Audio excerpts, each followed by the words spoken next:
from Italy. We're currently at a campsite at the moment. We plan to stay here for potentially 2 or 3 days.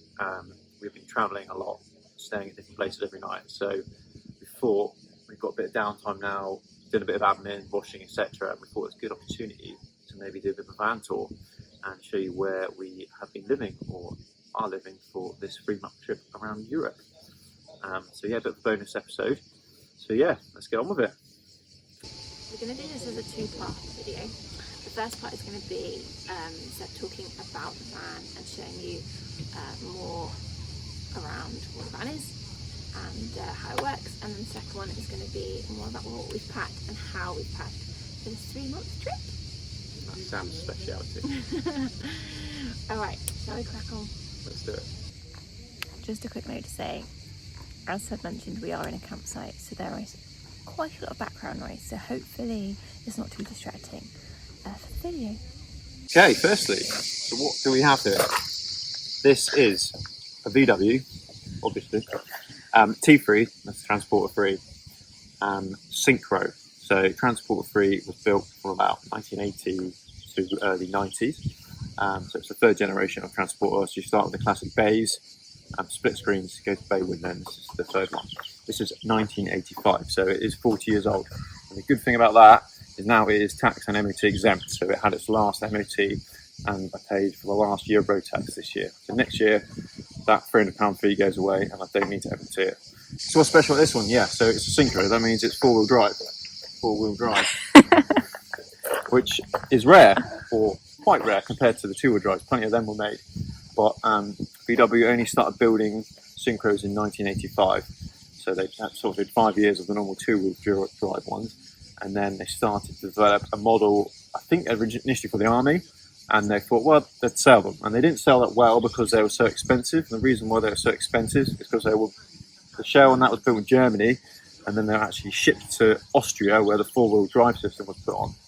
And then this one is also special. It's when it's a Westfalia, which is a German company that do camping interiors. So this was then shipped from Austria back to Germany to have the interior put in. So it's an original Westfalia camper with the top as you can see. So back to the Synchro. So Synchro means 4-wheel drive. There are 2 types of Synchros. One's a 14-inch, which is this one, and they actually built a larger 16-inch Synchro. So the inch refers to the wheel size, which out factory they're 14-inch, and they also do a 16-inch, which was a bit more bulky. They're a lot more rare, very sought after, and they have lots of strength being put in, and they're just a bit more robust. But 14 inches are still really good. I won't go into too much detail about how the 4-wheel drive system works, because that could bore people, but essentially it's a semi-permanent 4-wheel drive system using a viscous coupler, which basically means as soon as there's a differential speed between the front and the back wheels, front wheels will start spinning and give you 4-wheel drive. This also has front and rear diff locks, which is an extra, and a few other little features which we'll go through, which makes it unique from the 2-wheel drive, and it is quite a different van. To convert a 2-wheel drive to 4-wheel drive is a lot of work. You've got to do welding, change things, the fuel tank is a completely different position, and all this stuff. But yeah, that is the van. I bought it in 2018, so we've owned it for now 7 years. So when I bought it, it was in a bit of a rough state. I had a lot of welding done on it for the first year. Basically, I just left it with a specialist, and they basically re-welded all the stuff that needed doing. It was off the road, so they've got it back on the road, resprayed it, and then since then I've basically just been keeping on top of maintenance. Things that always break, it's old, fixing things, and just keeping it on the road. We use it a lot, don't we? Since we got it back off the guys who restored the big restoration. But yeah, it's been really reliable. The T3, that means the engine's at the back. So the engine is at the back of this car, and there are 2 modifications really on this van, major ones. Apart from that, it's pretty stock. The first one is the wheels. These actually came with when I bought the car. They're 15-inch wheels, so they've gone up one size. It hasn't been lifted, but that combined with the off-road tyres does give it quite a nice stance on the road. It does look a little bit lifted compared to a 2-wheel drive model. The other, and obviously upgraded shocks. That's about it really on the suspension side of things. And the other thing is the engine. So it doesn't have the original engine. Originally it was petrol, And what we've got in here is a 1.9 turbo diesel Golf engine from about early 90s sort of time, or 90s. Really simple mechanical injection, which means basically it will run as long as it's got fuel, air, and compression. It will run. So it has been, touch wood, really reliable.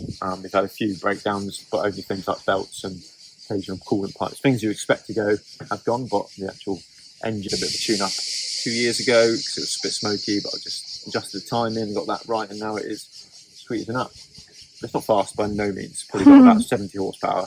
So we cruise at probably 55 miles an hour max, and I wouldn't want to push it too much more than that because we want to keep it running. But yeah, it's good enough for getting around Europe. It just takes a bit longer, but you know, it will sit on the motorway absolutely fine in the slow lane with the lorries and that, and it's loud but perfectly good ride. You can enjoy the journey. So that's basically that from what it is. So I'll run through some of the stuff we've got on it to make it more of a camper. So starting at the back, so we've got bike racks. So it was quite nice having bikes, and especially two bikes, just because they're good for potting around. So basically, this little rack thing came with the van, and this was like it's a German thing, and normally has a little shelf, and you can put boxes on it. And I worked out that these bike racks from a brand called Yakima, which would normally sit on the roof bars, they basically are the perfect size and they can clamp on. And last summer we had one on there when I did my triathlon, and it worked really well. So my plan was this year to get a second one, and yeah, it's worked well. The only thing we just had to do is, because it should sit in the middle and you can't because of the wheel, you had to just add dampening bits of rubber here and there so it can properly tighten up to the clamp on the boot. But got it set up really well at the moment, and it hasn't come loose, and yeah, it's absolutely solid. And we've done a bit of off-roading here and there, and yeah, it's been absolutely great. So yeah, two bikes on the back. Not much more to say about around here. The only annoying thing with that is it's a bit of a bitch to open the boot because it's really heavy. Obviously spare wheel carrier on the back, which we haven't needed or ever needed. But yeah, that's it there. Okay, so coming round. There's a few bits. So this is stuff that comes with the camping interior or the Westfalia. So they've got a water tank, so fill your water tank from in there. And we'll talk about that when we're inside, but essentially it's just quite a large water tank. We've got an electric hookup, so it can give us 240 volts. That is helpful because that will run our fridge and the plug socket. That's about it. But the only real drain on our battery is our fridge. So when we're not driving or we haven't got sun like we're at the moment, we do need this. Otherwise, the battery will go flat probably in a day or so. But I'll get onto the electric. Drop them out the window. That's just an open window. Also worth noting, these all double glazed plastic windows, which add some kind of insulation. Roof. So as I said earlier, it's a pop top, which is great, but also we don't have like a high top. We don't have much roof space. So what we've got is a roof box up there, which basically houses a lot of things we don't need on a daily basis. So like cycling stuff. It's also got some tools and bits and bobs for the van, which is really handy. And on top, I've put a solar panel. So it's a 100-watt solar panel. I put that on quite a few years ago now. But yeah, it seems quite a good place for it. And yeah, it works well for us at the moment. And on the other side of the roof rack, we've got space for surfboards. Oh yeah, a few more bits down here. So it has an LPG tank built in. So this is a Westfalia add-on. So this is a really large LPG tank, and yeah, so this will run the gas stove, and original fridge was gas as well, or had gas, so it would run the gas stove and the fridge, but we don't have the original fridge, we've got an electric fridge, so this just does our gas stove. We filled this up at the start of the holiday, which was almost 8 weeks ago, and it's still got gas in it, and I don't trust the gauge, so I'm sort of holding out, filling up until we run out, because I know the capacity, it takes 12 litres, so it'd be good to empty it and then fill it up properly. So we've never run out since owning this van. I've just always topped it up now and again. But yeah, really good. That's lasted us a long time. This is just the grey waste for the sink, so the sink will drain into there. cab. Didn't mention at the start, but this is a German car, German import, so it's left-hand drive, which is great in Europe because we're on the right side. So it was obviously imported to England, maybe, I don't know when, maybe 2010 kind of time, I'm not sure, but yeah, so the previous guy I think imported it, and he did the engine conversion, the previous owner. But yeah, this is the interior. Got the old school seats, got nice hand armrests. We'll talk about that. See that both of them swivel around actually, so you can have a little seating area at the front we never use, but we do swivel that passenger chair around a lot to create more space in the cab. I'll just set the camera for a minute. I'll just show you. So this is the nice big old school 80s steering wheel. This is the gauge. You don't need much for these old vans. What I've got is a speedo and a clock, classic, temperature gauge and a fuel gauge. That's all I really need, and maybe a light to warn me that if the battery's not charging. But yeah, that's it. Super simple. Everything's nice and clicky. No LED screens here. Some of the newer ones. This is an 85, which is quite early. Some of the newer T3s will have a tachometer or a rev counter there, which I actually do have one at home. I might put that in, but at the moment it's absolutely fine. Gear stick. This is the other cool thing with the Synchro. You get a G gear. I call it the granny gear. It's probably got a German name, but essentially it's a cooler gear, which is really useful. 1 in traffic, and 2 if you're doing any off-roading. It's just really low range gear, which is great for getting up hills. And these are the diff locks, front and rear diff locks. So that's great. Don't really know if they work. I don't really use them because I don't do much off-roading, but they have worked in the past. But I'm scared to put them on now because just in case they get stuck. But yeah, one day I'll go through that system. It's a vacuum system and make sure they all work absolutely fine. Not much else in the cabin. We've got just an Amazon thing there for directions and a charger that comes up to charge the phone, stereo that plays radio if we want. This is a switch. This actually, I put this in this strip. This will, if I switch that on, which it is at the moment, that will charge the battery off the engine. So it has a split charge relay in it. So that will charge the battery of the engine. So we have 2 ways to charge the battery, engine and solar. And that's been really useful, and really need to use that, especially when we haven't been camping and haven't got mains hook up for a while. So yeah, that's really good. That's about it for the cab. So what else? Move around. Window wipers, standard. It's water cooled, so radio at the front. Yeah. What else? Big truck mirrors. These are another add-on. These kind of, they're really cool. So that, I didn't buy them. They came in the van, but they look sick. We're in full camping mode at the moment, which we don't really get much opportunity to do. Well, we've got the awning out and the roof up.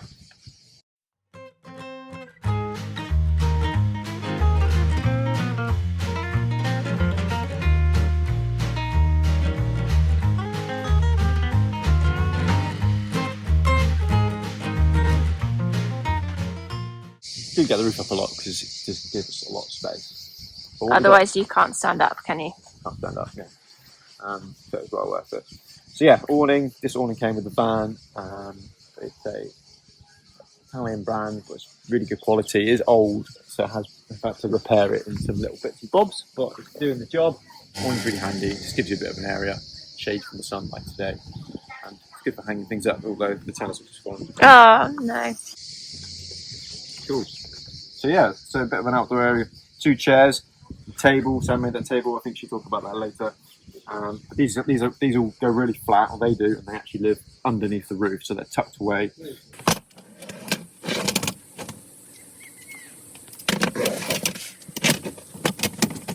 A few interesting things. So that is, if you have a 2-wheel drive, that's where your fuel tank is. I didn't know that. Yeah, that's where, so it's front, but obviously you can tell if it's a genuine Synchro. But sometimes people just make 2-wheel drives that look like Synchros, which is pretty cool. They basically put big wheels on them, jack them up, lift them with spacers and stuff. But yeah, so the original Synchro will always have a fuel at the back. Because, I don't know why, I guess they want the front, they have a skid plate. Oh no, because you've got the front diff, and the front diff takes up all the room, so you can't have the fuel tank there. Shout out to camper van culture.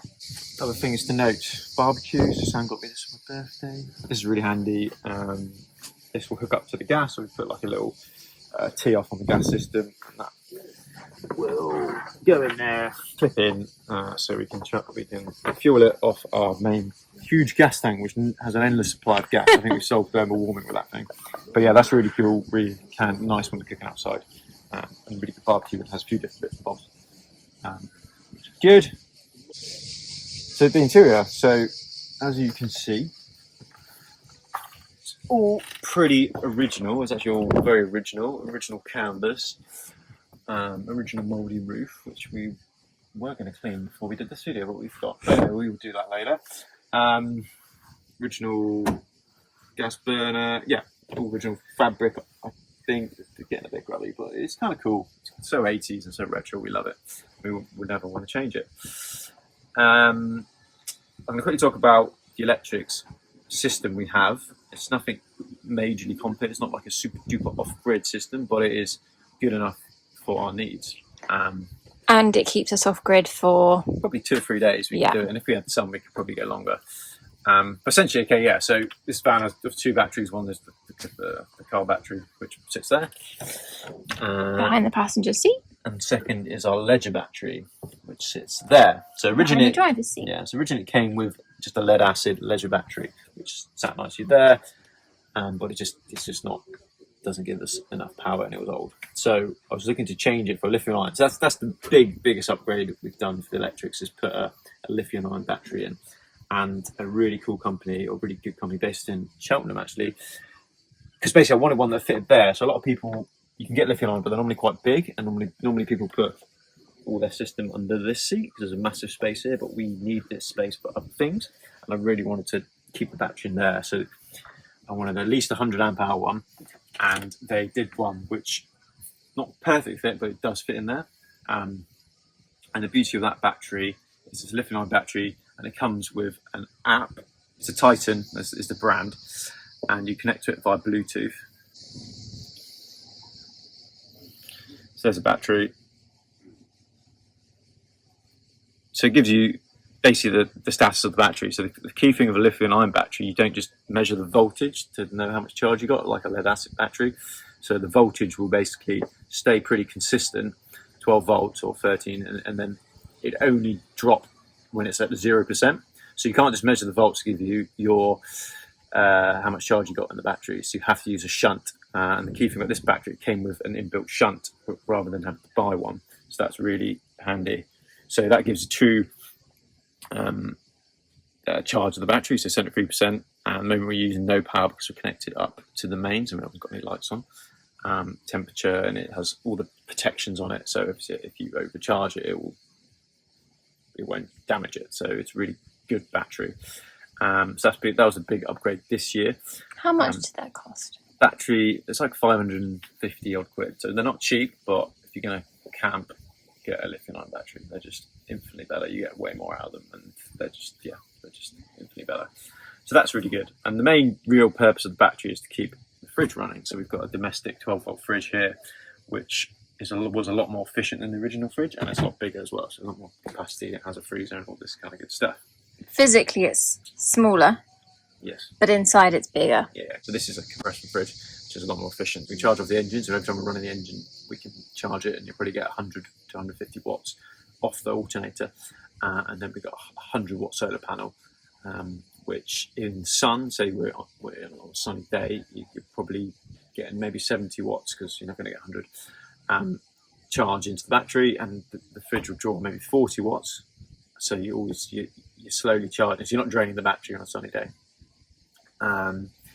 Other things that it runs, the water pump, basically this is the main draw on the battery. Other things, lights, chargers for phones, all that stuff runs off the battery, but it's all really low watts.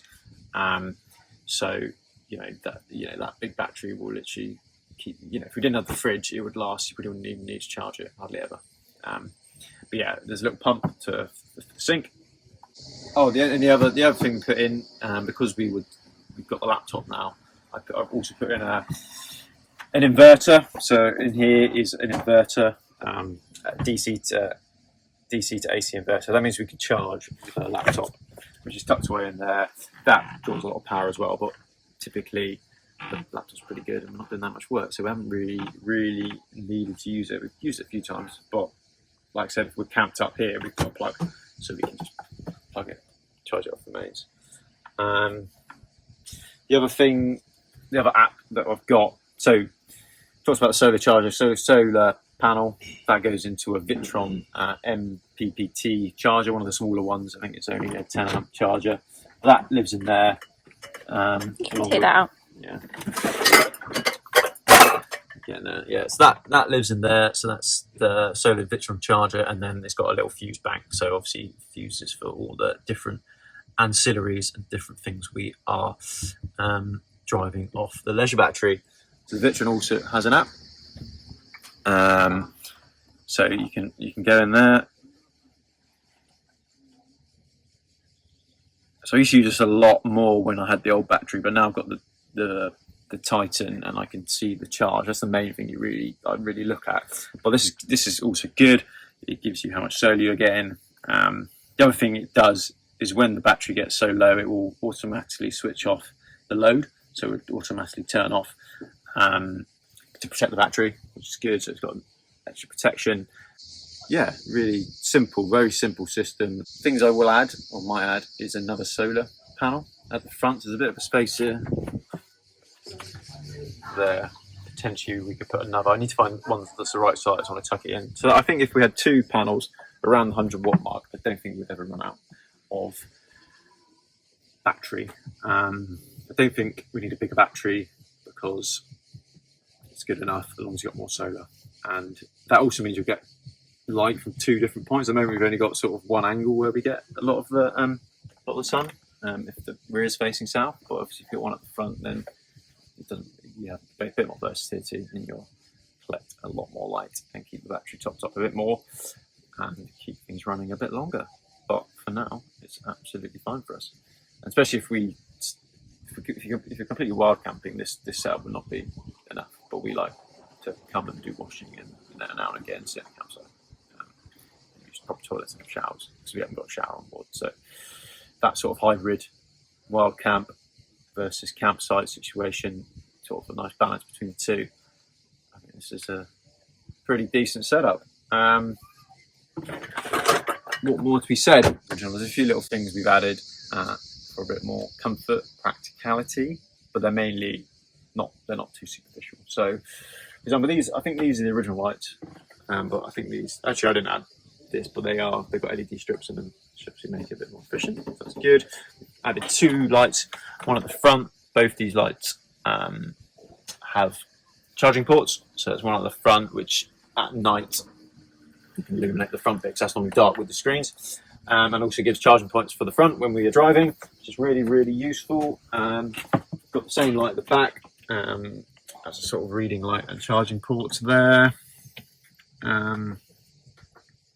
Demonstrated by that first. Talks about the bed, just a rock and roll bed. And obviously it's 4 berths, so you can sleep 4 people because this folds out and you can sleep up there as well.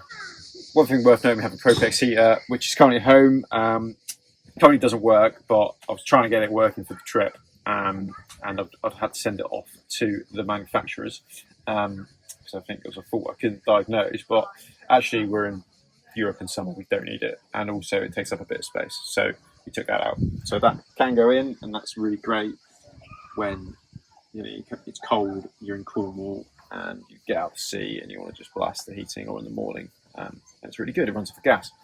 By the moment, obviously, that's been isolated and been removed. Yeah, thanks for watching. Hopefully that was of interest to some of you out there who like vans and retro VWs and stuff.